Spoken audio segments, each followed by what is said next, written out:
मित्रांनो, ही जी आहे ही देवीची काठी आहे आपल्या जगदंबा देवी राशींची. आणि त्याच्यासोबत हे जे कवड्याच्या माळा आहेत, ह्या कवड्याच्या माळा आहेत, ह्या दोन्हींना मिळून ना खेळणं असं म्हणतात, म्हणजे देवीचं खेळणं.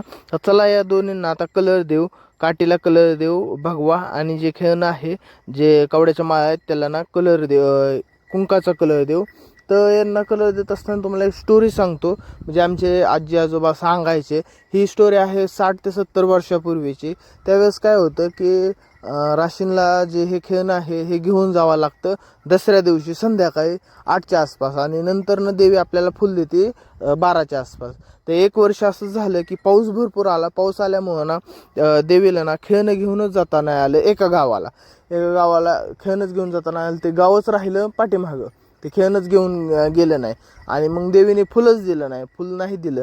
तर त्यावेळेस काय केलं, ते बाकीचे जे बाकीच्या गावांची जी लोक गेली होती खेळणं घेऊन, ते परत वापस आली आणि त्या लोकांना हाताला धरून वगैरे मग ते नेलं.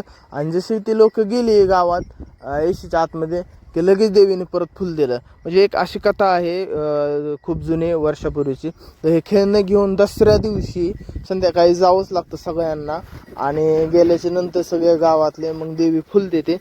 तर चला आपण परत याला कलर वगैरे सगळा देऊन झाल्याच्या नंतर वाळत घालणार आहोत, आणि तुम्हाला बाकीच्या अपडेट परत भेटणार आहे दसऱ्याच्या. मेन आपला सण दसराच असतो, तर दसऱ्याला खूपच मजा येते.